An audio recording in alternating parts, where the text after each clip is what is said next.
Hey digital diamonds. It's time for another digital gem. Let's go.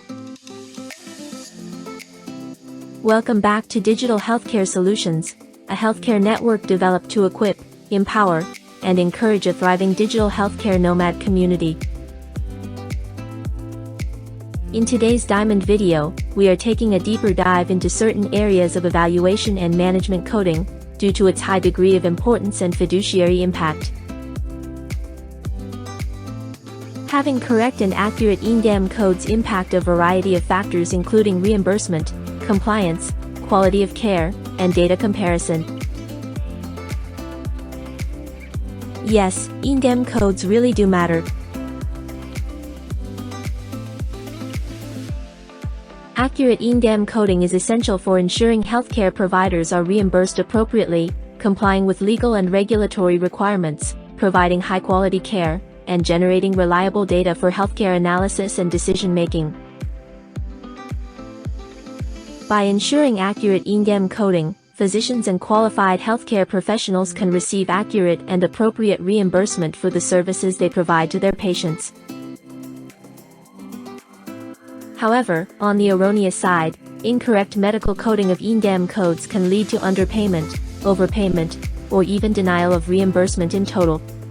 And yes, overpayment is just as bad as underpayment. However, we will delve deeper on that subject matter at another time. Interesting fact.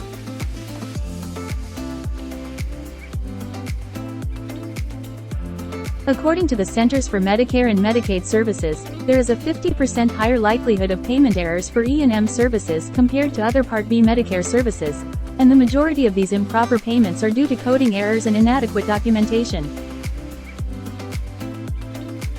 So, we will say it once again, ENDAM codes really do matter. Proper ENDAM coding helps physicians and qualified healthcare professionals comply with legal and regulatory requirements. However, failing to code correctly for evaluation and management services can result in unwanted audits, investigations, and potential legal action. Then there's the impact on patient care. Correct ENDAM coding provides an accurate record of the services provided to each and every patient, and the level of care delivered to each and every patient seen by a physician or qualified healthcare professional. This information is important for ensuring that patients receive appropriate care, and for ongoing and much-needed quality improvement initiatives. Proper ENDAM coding enables the collection and accurate comparison of data between different healthcare providers and organizations, as well as between different time periods. And why is this important? Good question you ask. This information, the comparison of data between two or more points in time, can be used to identify trends and patterns, and referenced or leveraged to inform healthcare policy decisions. As discussed in our previous video, wait, if you missed it, see the link in the discussion below.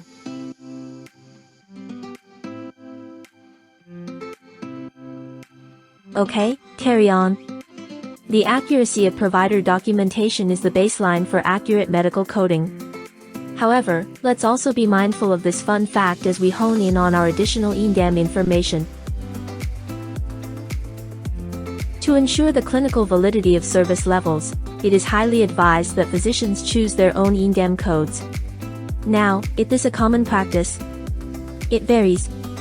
At many healthcare facilities, practices actually save money and streamline the revenue cycle by having physicians to select their own appropriate level of service from a drop-down menu in their electronic healthcare record. When this workflow is implemented, medical coders then only need to confirm the accuracy of the ENDAM code selection through provider documentation. Now, to ensure high-quality patient care that we speak of and for many people only dream of, it is necessary and imperative for healthcare professionals to document all pertinent facts, findings, and observations about a patient's health history, including past and current illnesses, examinations, tests, treatments, and outcomes in a patient's medical record. An accurate medical record serves as a chronological account of a patient's care, and a patient's medical record is a crucial element in delivering quality healthcare.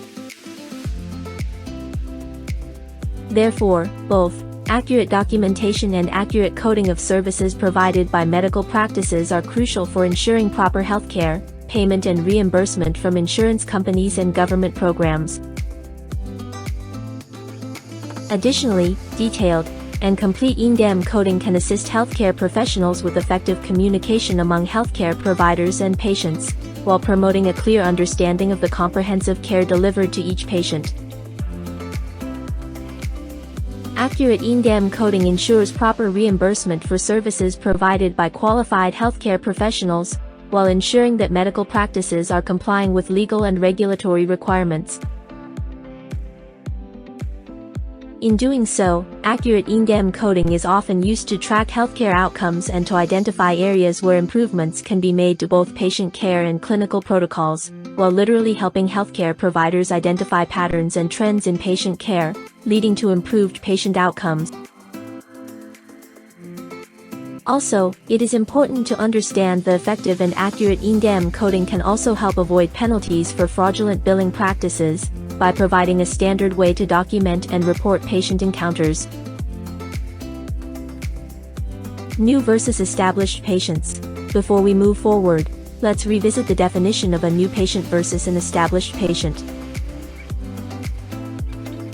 According to the AMA CPT INDEM guidelines, a new patient is an individual who has not received any professional face-to-face services from the physician or qualified healthcare professional providing the current INDEM service, or from any other physician or qualified healthcare professional belonging to the same specialty and subspecialty and working within the same group practice, within the preceding 3 years.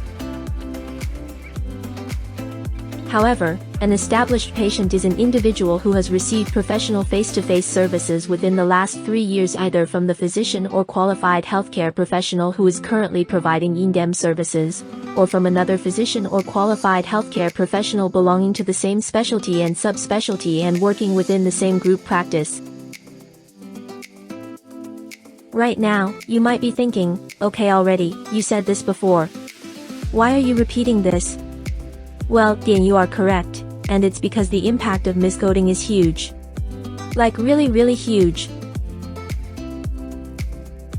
Selecting the accurate coding path for a new patient versus an established patient when coding evaluation and management services can actually impact your career as a professional coder, in addition to impacting a physician's or a facility's level of reimbursement and documentation requirements.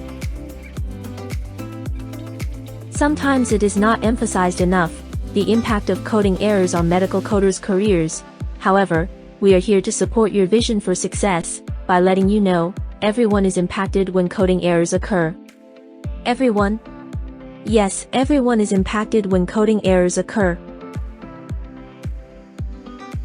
Here's another reminder. Because there are different documentation requirements for new and established patients, qualified healthcare professionals need to ensure that they meet the specific criteria for the selected code to avoid errors and possible billing fraud.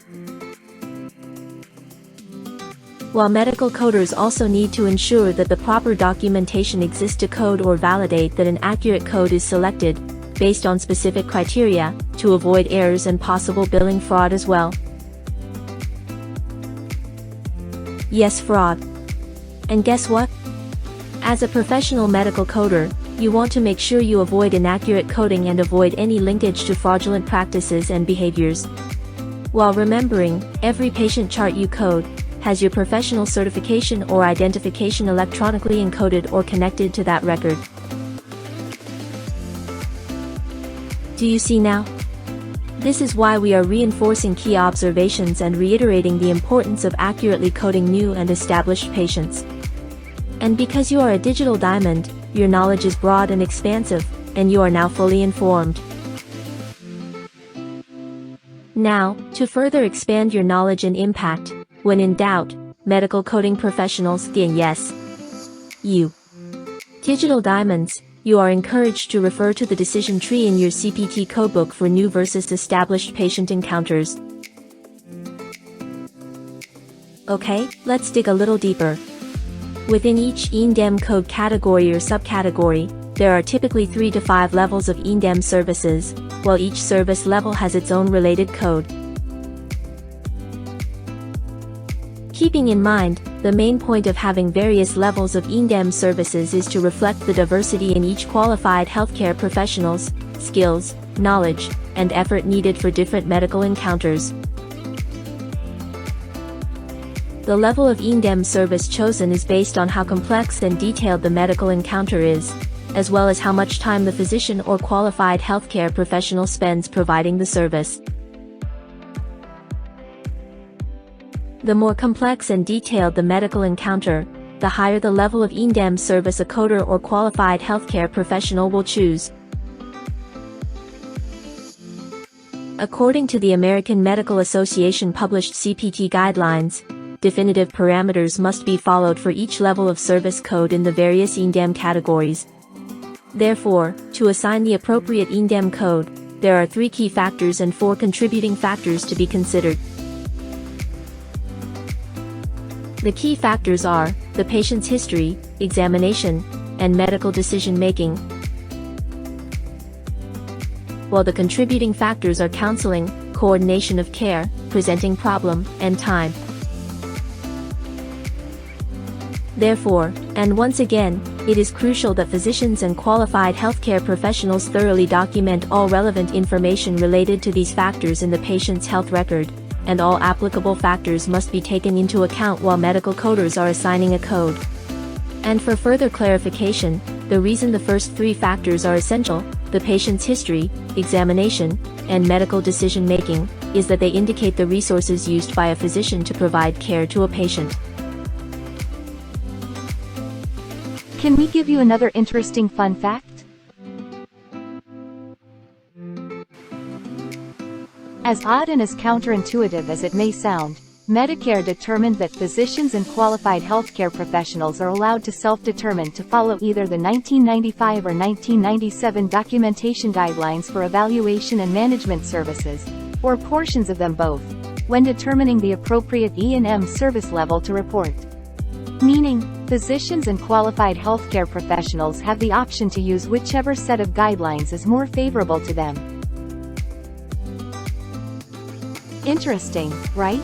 However, since CMS neglected to specify that portions of the 1995 and 1997 guidelines could be combined for this purpose, many Medicare administrative contractors and private payers, who follow Medicare guidelines, had to quickly create some additional rules to mitigate confusion.